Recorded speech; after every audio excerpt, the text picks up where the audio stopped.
찬양 감사합니다.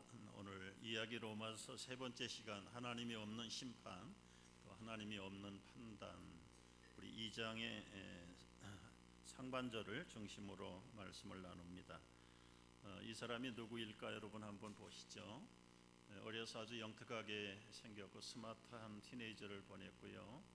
그리고 34살 때의 모습은 마치 스타인 것 같아요. 뭐 하는 사람인지 모르지요. 1968년 미러키에서 출생한 사람입니다. 보기하고는 다르게 그는 참 6살 때 할머니 밑에서 자랐고 또 고등학교 때까지 친구가 없이 성격의 고립감 또 성격 장애를 앓으면서 대학 생활도 중단해서 또 군대 생활도 제대로 다 마치지 못하고 중도에서 쫓겨나는 그런 일들을 배우같이 생겼고 외모는 참 스마트하게 생겼는데 보는 인상과는 정반대의 사람입니다. 한국의 고재봉 하면은 모르지만은 시대의 살인마인 것처럼 미국의 살인마 제프리 다무라고 하는 사람입니다. 그는 17명의 생명들을 죽인 사람이고요. 단순히 살인자가 아니라 아주 성도착증에 걸린 사람이고 사체 성애자예요. 시체하고 참 쾌락을 즐기는 사람이고, 그리고 경찰이 그 집을 습격했을 때는 냉장고 안에 해골이 4개나 들어가 있었고, 그리고 각 신체의 부분들이 입맛대로 있어서 몇 끼마다 요리를 해 먹었다는 그런 흉악한, 도저히 정상적인 사람이 아닌 그런 사람이 되었습니다. 957년 징역형을 선고받고 종신 감옥에 갇히기 시작했습니다. 수많은 미국 시민들이 그의 재판 과정을 지켜보면서 조금도 뉘우침이 없고 냉정하고 싸늘한 그 얼굴빛 눈빛 때문에 TV를 시청하는 모든 미국 시민들이 치를 떨 만큼 참 냉혈 인간 같은 그런 사람, 그런 그가 감옥에 들어가서 그리스도인이 되었습니다. 예수를 영접하고 새 사람이 되었습니다. 시간 기도하고 통곡하고 성경을 읽고 매 예배 시간마다 충실하게 빠지지 않고 그의 영혼이 말갛게 정결하게 용서함을 받고 참 시대의 살인마가 은혜를 받은 사람이 됐습니다. 이런 소식을 전해 들은 피해자 가족들은 더 울분을 참지 못해 우리가 용서를 안 했는데 누가 도대체 용서를 했다는 말인가. 한국에 옛날에 나온 밀양이라는 영화의 스토리도 그런 스토리죠. 면회를 신청하고 피해자 가족들이 그 살인마 앞에 마주대야 그들을 차단하는 가림막이 없었으면 그 가족들은 그 살인범을 몇 번 죽이고도 남았을 거예요. 여기서부터 오늘 로마서 2장을 연결해서 풀어보려고 하는데요. 과연 누가 의인이고 누가 죄인인가? 국법에 의하면 살인자는 분명히 가해자고 억울하게 죽임을 당한 피해자의 가족들은 참 원고가 될 수 있어요. 그게 헌법의 평등 원칙입니다. 그러나 영적으로 한번 분석해 봐요. 정신적으로 분석을 해봐도 누가 의인인지 누가 죄인인지 우리가 혼란을 일으킬 수밖에 없어요. 그 가족들의 항변을 한번 들어보세요. 우리는 정말 억울하다. 이제 그 죽음의 보상을 어디에서 받을 수 있을까? 한국 정부처럼 두둑하게 국가가 보상을 해주는 나라도 아니잖아. 그래서 우리는 이미 죽은 자는 죽었지만 저 범인이 소장하고 있는 물품을 경매에 처분해서라도 우리는 작은 돈이라도 보상받기를 원한다.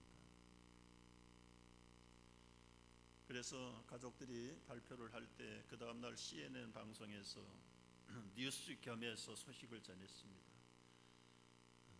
제프리 다머가 쓰던 모든 물품들, 시체를 자를 때 쓰던 전기톱, 머리를 삶을 때 쓰던 팥, 오른팔을 구울 때 쓰던 오븐, 나이프, 포크 300여 점을 경매합니다. 여러분, 온 나라 백성들이 난리가 났어요. 생각만 해도 끔찍하잖아요. 그런데 그걸 경매 처분해서 그 피해자 가족들에게 나눠주겠다고 말하니까 도대체 이게 뭐가 옳은 일인가? 결국은 미러키 지역의 경제인들이 $400,000를 내가지고 그가 소장하고 있던 모든 물품들을 하나도 남김없이 다 사들였어요. 그리고 서각장에 놓고 완전히 형체도 없이 다 불태워버려요. 기억하기도 조차 싫은 일.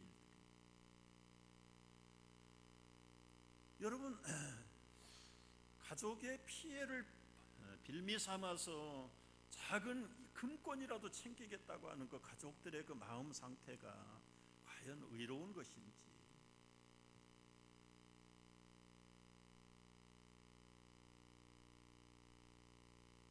더 한 수 더 떠서 그 당시에 락 그룹 밴드에 무시무시하다는 그런 이름을 가진 마크레라고 하는 밴드는요, CD를 만들어냈는데 그 CD 이름을 아예 그냥 제프리 다머 자켓을 만들어 가지고 또 한미천을 잡은, 그래서 이 사탄에 미친 자들은 그 살인마를 앞세워서 또 목돈을 거머쥐는 일도, 그걸 냈다고 또 절찬리에 팔리는 사회도 무서운 사회가.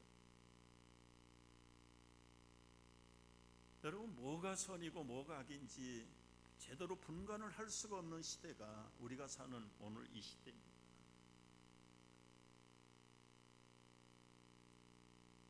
오늘 성령께서 로마서를 통해서 이 뒤죽박죽이 된 혼동의 시대 속에 우리는 어떻게 살아야 할 것인가? 그래서 이야기 로마서 첫 시간에 들려드렸던 그 네 아들들, 5 아들들에 대한 이야기는 여러분 로마서가 끝날 때까지 기억을 해야 합니다. 잊어버리면 안 됩니다. 맏아들은 집에 있었고요, 둘째, 셋째, 넷째, 다섯째가 죄악의 강물에 휩쓸려 가지고 멀리 아버지의 집을 떠났습니다. 돌아갈 수 없는 그들, 어떤 방법을 취했습니까? 결과적으로는 둘째 아들은 그 원주민 촌에 들어가서 세속주의자가 되어버렸어요. 세속주의자. 아버지의 집이 있다는 걸 알아요. 그러나 돌아갈 방법이 없습니다. 결국은 인내하지 못하고 동화하고 세속주의자들하고 섞어 살면서 이 둘째 아들은 이방 민족의 대표, 상징적인 민족이 됩니다.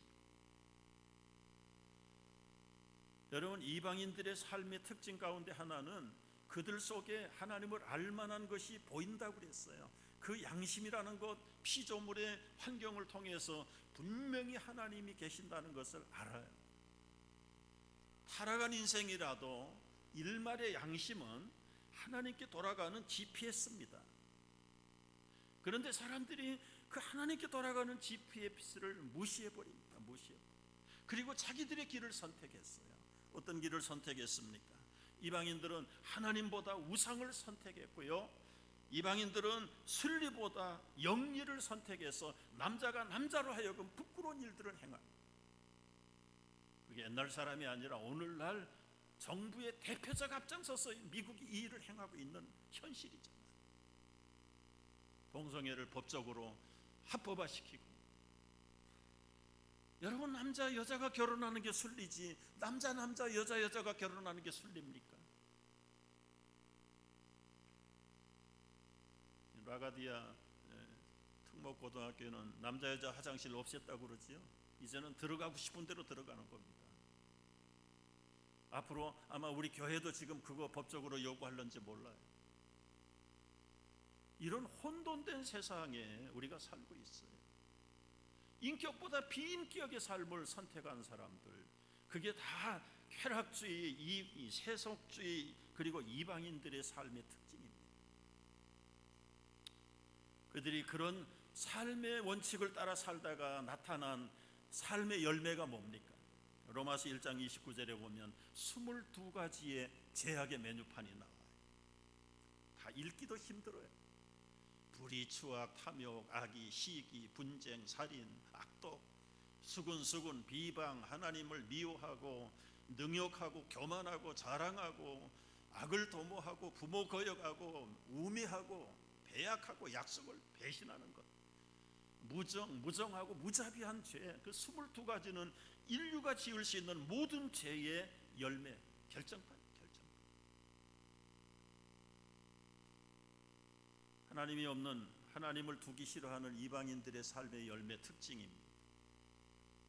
그게 죄악의 강물이 휩쓸려 내려와서 첫 번째 선택한 둘째 아들 이방인들의 삶이고요, 세 번째 아들은 그 형을 감시하는 율법주의자의 상징이라고 그랬어요. 이 아들은 아버지의 가르침을 기억해요. 너 불의하면 안 된다, 죄지면 안 된다, 인간답게 살아야 된다. 거기에 세뇌를 받아가지고 형이 세속화되어 있는 것을 보고 동네 들어가서 망대를 세워놓고 형이 얼마나 죄를 짓는가 일거수일투족을 기록해서 나중에 아버지 만나면 고발하려고 다 싸고, 그 셋째 아들의 모습이 결국은 선택을 받았다는 율법주의를 택하는 이 유대인들의 표징이에요. 나는 아버지의 아들입니다. 이방인은 나하고 다르습니다. 하나님이 없는 저 민족들은 나하고는 다릅니다. 그러면서 사사건건이 이방인들의 죄를 기록하고 기억하고 고발하고 고소하고. 여러분이 율법주의를 대표하는 유대인들의 특징은 무엇입니까? 가늠하다가 체포당한 여인을 돌로 치려고 들고 서 있는 그 사람들이 유대인입니다. 죄 없는 자가 쳐라. 그때 한 사람도 치지 못하고 다 도망갔습니다. 자기들의 죄에 대해서는 둔감하고 남의 죄를 처벌하려고 돌을 들고 서 있는 사람들. 이 유대인들은 누굽니까? 이른 아침에 포도원에 고용을 받아서 열심히 종일 일했어요. 마감 1시간 전에 들어온 사람, 똑같은 1급을 준다고 불평하는 사람, 그 사람들이 유대인들이에요. 하루 살리는 걸러내고 낙대는 삼키는 사람, 위선자들이에요. 여러분 얼마나 가소로워. 요만한 티끌들은 다 추려내면서 통째로 욕심은 다 삼켜버리고, 그게 바로 유대인들의 모습.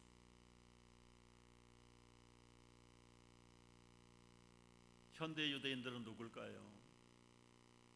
제프리 다모가 재판받을 때 치를 떨면서 부들부들 떨고 있는 TV 시청자들, 그들이 어디에서 TV를 보고 있어요?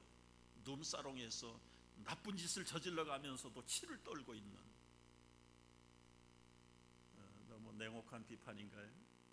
다는 아니겠지만, 여러분 이런 유대인을 향해서 오늘 2장 첫머리에서 성령께서 고함을 지르는데 뭐라고? 남을 심판하는 사람아, 누구를 막론하고 네가 핑계하지 못할 것은 남을 판단하는 것으로 네가 너를 정죄함이니 판단하는 네가 같은 일을 행하니라.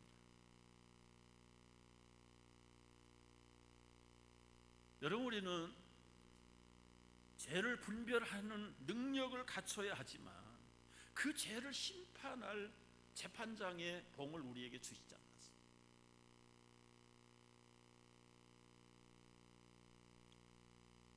그런데 교회 안에서도 함부로 남을 판결하고 심판하는 인생들이 얼마나 많은지.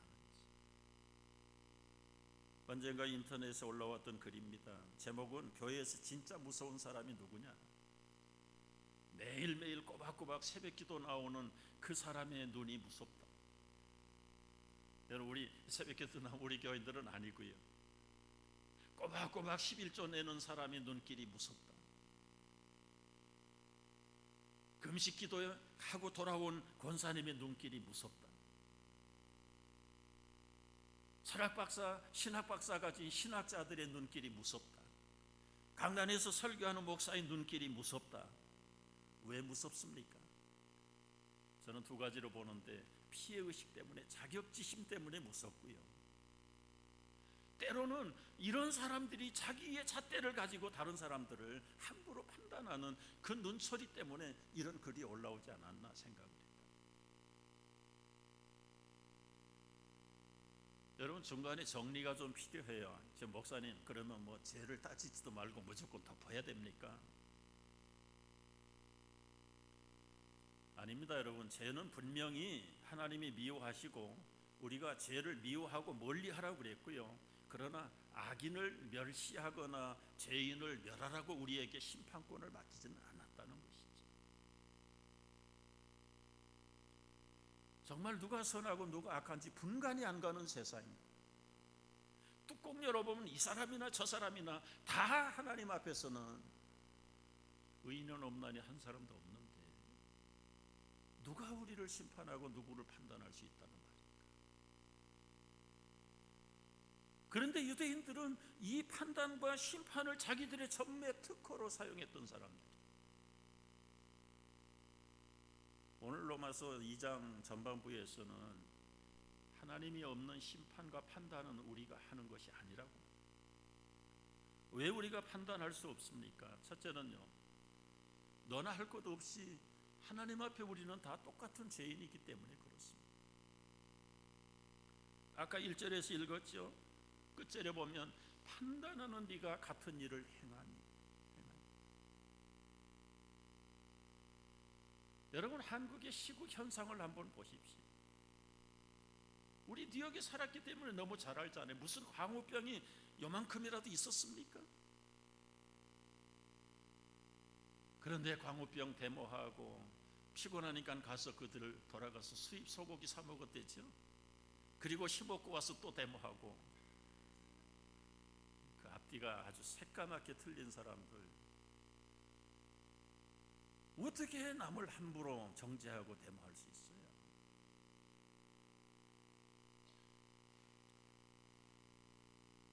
오래전에 저희가 신학대학에서 공부할 때 이야기입니다. 그때는 캠퍼스 밖에서는 대정부 데모를 했고요, 안에서는 학내 문제로 캠퍼스마다 데모가 아주 넘치는 그런 시대였어요. 심지어 신학대학 안에서 데모가 일어났어요. 데모의 주제는 뭐냐면, 신학교도 재정에 비리가 있다. 그래서 학장 물러가라, 사퇴하라. 학장실을 점거하고, 만나야 되는데 학장이 만나주지 않고 피신하고 하니까 그 교수 목사님들이 자동차를 데모대 젊은 새파란 20대 다 뒤집어.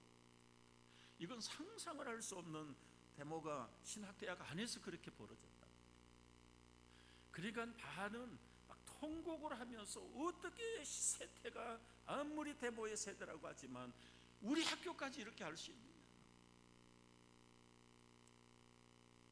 하루에 매일 2교시가 끝나면 채플에 모여서 예배를 드리고, 예배를 드리고 나면은 비상시국 토론회를 합니다. 반반이 나눠가지고 겸손해야 될 우리 신학도들이 이렇게 믿지 않는 학생들하고 마찬가지로 물리적인 데모를 하는 거, 그게 성경적이냐? 말씀을 하면은 나중에는 선동했던 사람들이 코너에 몰려. 할 말이 없으면 하나님은 사랑이신데 그냥 은혜로 덮고 지나가자. 이제는 우리가 회개하고. 여러분, 죄는 분명히 밝힐 건 밝혀야 되지만 우리가 심판을 하자는 건 아니지만 그걸 악용해서 하나님은 은혜로, 하나님은 자비하시기 때문에 하나님이 쓰셔야 될 하나님의 리더십을 사람들이 악용하면서까지 자신의 입지를 세우려고 하는 그 속보이는 그 심령이 도대체 뭐냐.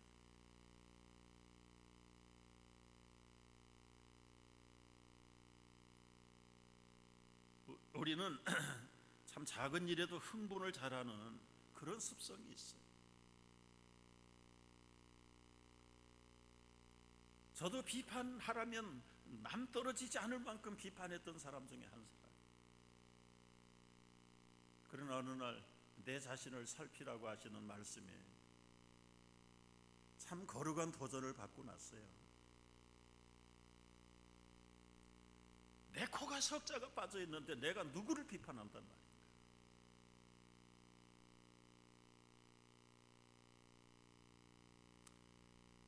우리는 한국의 고재봉이나 미국의 제프리 다머를 생각하면 야, 악인 중에 그런 악인은 없다라고 우리 머릿속에 세뇌가 되어 있지만 한번 돌이켜 우리 자신들을 한번 보자. 여러분, 나는 소리 없는 총으로 17명만 죽였겠습니까? 나만 나쁜 놈인가? 여러분은 다 거룩한 사람이에요.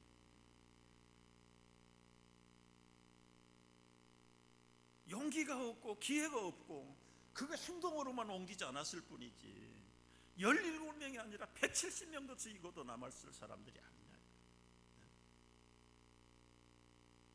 그런 내가 누구를 갖다가 판단하고 정치할 수 있겠느냐. 지금 성령께서 로마서를 통해서 주시는 말씀이세요. 2절 3절을 한번 보세요. 이런 일을 행하는 자에게 하나님의 심판이 진리대로 되는 줄 우리가 안다. 이런 일을 행하는 자가 누굽니까? 자기 죄는 엄청 많으면서도 의인인 척 돌을 들고 방아쇠를 당기는 그런 사람들을 하나님께서는 그냥 두지 않는다. 같은 일을 행하는 사람아, 네가 하나님의 심판을 피할 줄로 생각하느냐.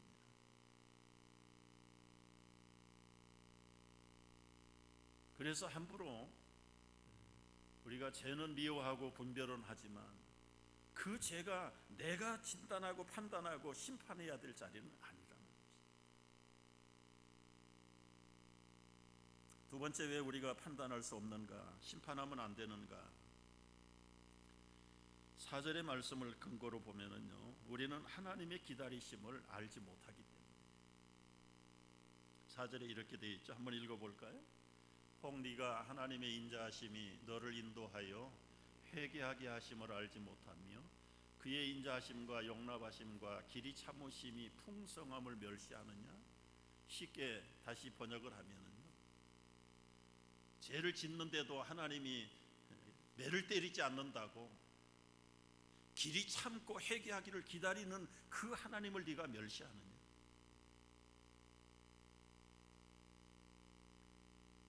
여러분이 하나님의 기다리심과 때로는 참아주심을 알지 못하기 때문에 사람들이 많이 오해를 했습니다.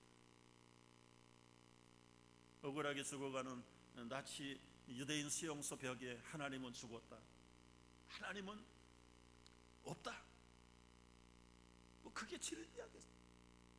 눈앞에서 계속 수천 수백만이 죽어가는데 정말 공의의 하나님이 어디 있냐? 네 하나님이 죽었다는 말은 그 유명한 니체라고 하는 허무주의 철학자의 입에서 맨 먼저 쓰여졌어. 독일 출신의 이 허무주의 철학자 니체는요, 외할아버지가 목사고 아버지가 목사입니다.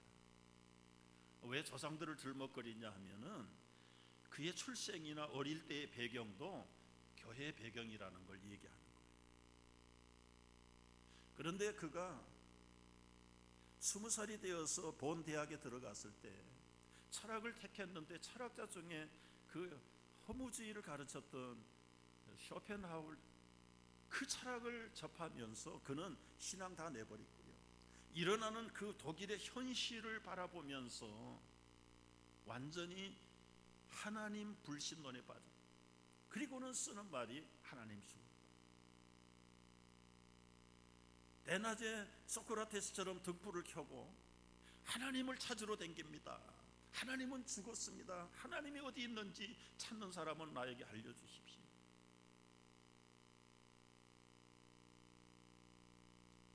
그는 완전히 정신이 이상해졌고 46살에 정신병동에서 비참한 최후를 마쳤는데 죽기 전에 얼마 전에 이런 얘기를 남겨놓고 갔어요. 오늘 현실에 돌아가는 세대를 봐라. 하나님이 있으면 이렇게 무질서하고 혼돈할 수 있느냐? 하나님이 죽었다. 누가 하나님을 죽였냐? 당신과 내가 하나님을 죽였다. 눈에 보이지 않냐? 봐라. 저 예배당들은 다 하나님의 시체를 묻어놓는 공동묘지다. 이게 미친 사람의 소리입니까? 정상적인 사람의 소리입니까? 여러분, 미치지 않는 여러분이 한번 미친 사람의 이야기를 분석을 해보세요. 아유, 정말 미치겠네. 그래서 이 니체를 해석하는 학자들이 여러 가지 반분의 의견들이 있습니다. 어떻게 미친 사람이 이런 얘기를 할 수 있겠냐? 그 불의 앞에 항거할 줄 모르는 독일 교회들을 향한 그 니체의 쓴소리가 과연 미친 사람의 궤변이냐?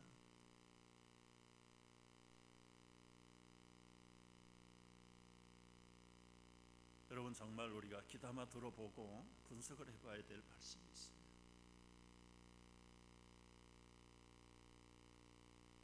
근데 왜 많은 사람들이 하나님이 죽었다라고 말할까요? 5절 말씀을 보시면은요, 다만 내 고집과 회개하지 아니하는 그 마음을 따라 진노의 날 곧 하나님의 의로우신 심판이 나타난 그날에 임할 진노를 네가 쌓는다.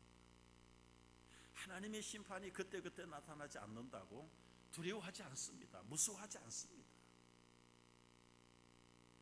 하나님이 어디 있냐? 그런데 여러분, 하나님의 심판이 없습니까? 5절 말씀을 가만 묵상해 보십시오. 네 돌이키지 않는 고집과 회개하지 않는 그 마음, 그 하나님이 외면하고 있는 줄 아느냐? 진노의 날이 오는데 네가 지금 그 진노를 쌓고 있는 중인데 네 마음이 편하냐? 8절 말씀을 보면은 연결이 돼. 당을 지어 진리를 따르지 않고 불의를 따르는 자에게 진노와 분노로 하시는데 악을 행하는 각 사람의 영에는 환난과 권고가 있고 그게 유대인이든 헬라인이든 관계없다. 여러분, 당을 지어서 불의를 행하는 그 사람들 속에 진짜 마음의 평안함이 있을까요? 그것 자체가 정말 두려움과 공포 속에 스스로 진노의 잔을 쌓고 있는 그것 자체가 심판인데 그걸 심판으로 여기지 못하는 사람들일 뿐이지.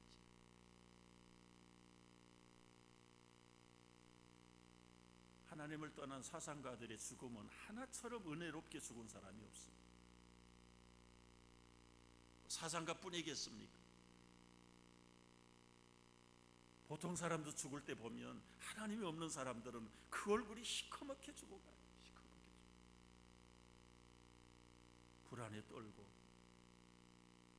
그것 자체가 이미 하나님으로부터, 아니 죽을 때는 그만두고라도 삶의 기쁨이 사라졌어요. 감사가 사라졌어요.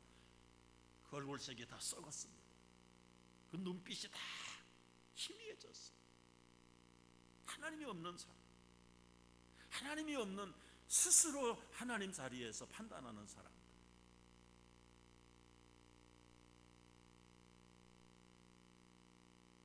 오늘 말씀을 정리하는데요, 우리들에겐 참 이상한 성품이 있어요. 교회에서 말씀을 순종하고 충성하면 바보 취급하는 사람들이 가끔 나옵니다. 그래서 삐딱하게 비평하고 뭐 잘못된 걸 끄집어내고 그런 사람은 자기 스스로 엘리트처럼 착각하는데 꿈 깨세요.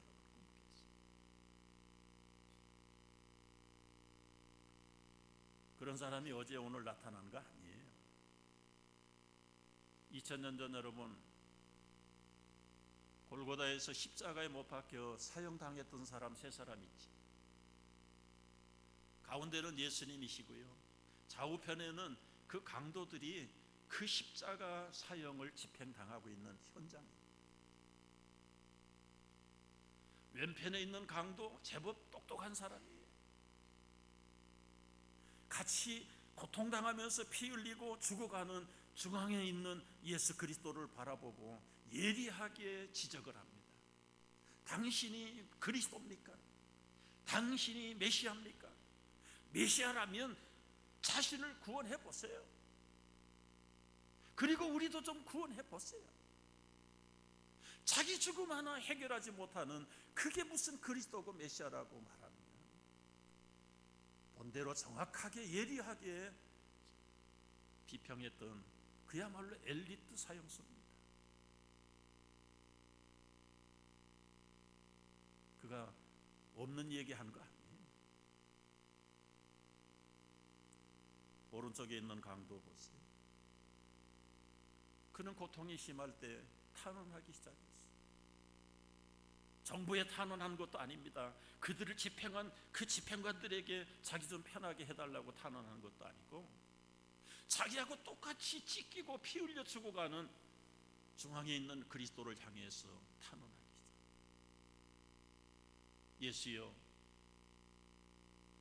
나를 기억해 주십시오. 당신의 나라에 임하실 때 나를 기억해 주십시오. 예수님의 대답이 뭐죠? 오늘 내가 너와 함께 낙원에 있으리라.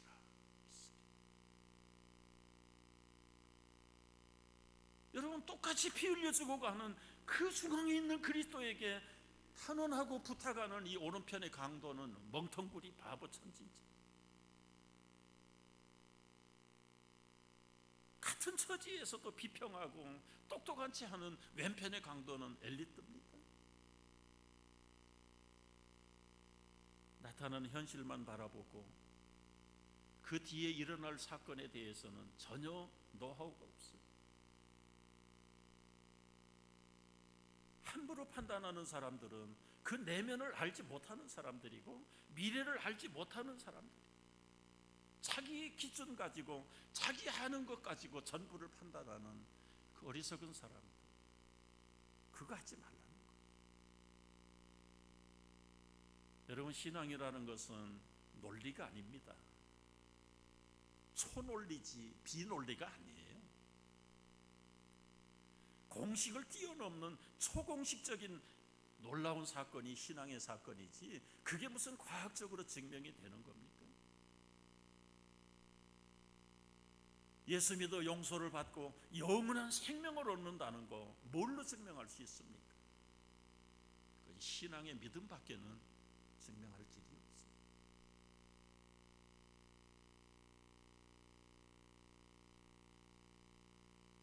그런데도 오늘날은 이 믿음을 받아들이지 않고 오히려 무시하고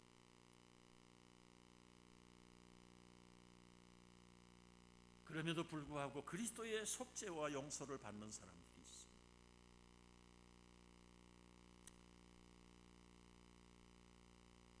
여러분, 미국 사람들이 이름만 들으면 치를 떠는 그 제프리라고 하는 사람, 그 사람이 2000년 전에 용서받았던 그 오른편의 강도의 용서하고 다를 게 뭐가 있어요?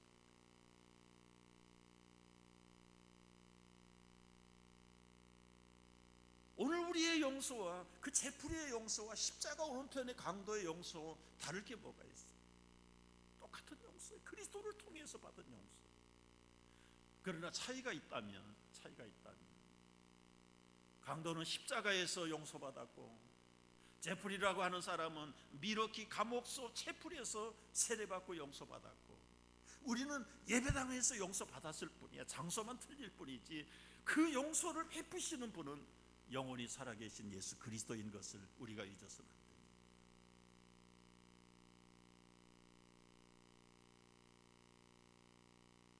제프리 다머의 최후가 어떻게 된 줄 아세요?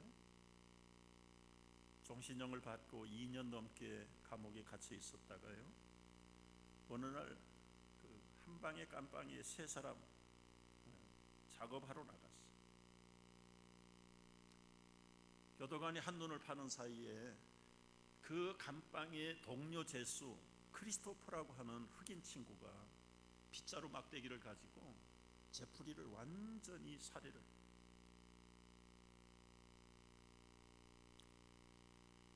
크리스토퍼가 다시 그 살인 사건을 때문에 재판석에 섰습니다. 재판장이 물었어요. 당신 왜 제프리 다머를 죽였냐? I am Jesus Christ. 나는 예수인데 아버지 하나님이 심판하라고 나에게 명령해서 내가 죽였다. 그게 정신병자입니다. 제정신이 아니에요. 정신이 이상한 것이 첫 번째 원인이었고, 두 번째는 제프리가 죽인 17명이 전부 흑인 남성이에요. 그러니까 이 흑인으로서 흑인을 대표한 복수를 해버려요. 여러분, 이 크리스토퍼는 왜 감옥에 왔을까요? 제프리만큼 많은 사람을 죽이지 않았지만 이 크리스토퍼도 역시 살인죄수로 감옥에 갇혀 있는 사람. 똑같은 살인자가 자기는 예수고 하나님의 명령에 따라서 심판했다. 이게 뒤집어질 세상 아닙니까? 도대체 누가 의인이고 누가 죄인입니까?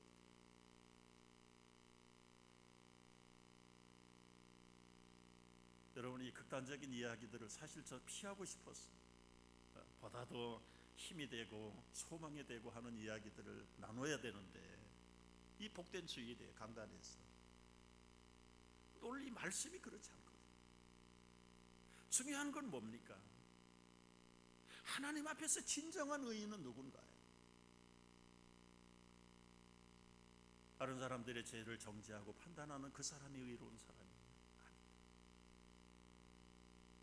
아까 읽었던 말씀처럼 맨 11절에 뭐라고 말씀해서 하나님께서 외모로 사람을 취하지 아니하신다. 그래서 언제나 우리는 하나님 앞에 속도 안도 다 열어놓고 살면 좋겠어. 우리 머릿속도 다 열어놓고 주님이 언제 보시더라도 인정할 만한 점도 흠도 티도 주름 잡힐 것도 없다. 앞을 보나 뒤를 보나 전을 보나 옛날을 보나 지금을 보나 미래를 보나 하나님이 받으실 만한 그 사람. 물론 우리의 행위가 의로 되기를 바라는 것은 사실이지만 얼만큼 완전하게 해야 퍼펙트한 사람이 될 수 있을까? 우리는 할 수 없어요. 결국은 십자가 바라보고 나의 흉악한 죄를 위해서 대신 십자가에서 죽으신, 그리고 부활하시는 그리스도를 바라보는 그 사람만이 참으로 하나님의 의인이라 인정을 받는 거예요. 여러분, 우리가 하나님을 직접 바라보면 하나님은 무서운 분이세요. 두려운 분이세요. 죄를 조금도 참아볼 수 없는 분이세요. 한 사람도 여기 남을 사람이 없어요. 그런데 그 공의로우신 하나님이 우리를 바라볼 때 십자가의 렌즈를 통해서 바라보시니까 우리가 하나님의 자녀가 된 거예요. 우리에게도 그리스도를 통한 그 하나님의 사랑과 자비에 그 렌즈를 떠나지 않고 언제나 십자가 안에서 남을 판단하고 십자가 안에서 죄를 정죄할지라도 우리 자신을 먼저 밝히 들여다보는 십자가의 사람들, 하나님의 사람들 되시기를 주의 이름으로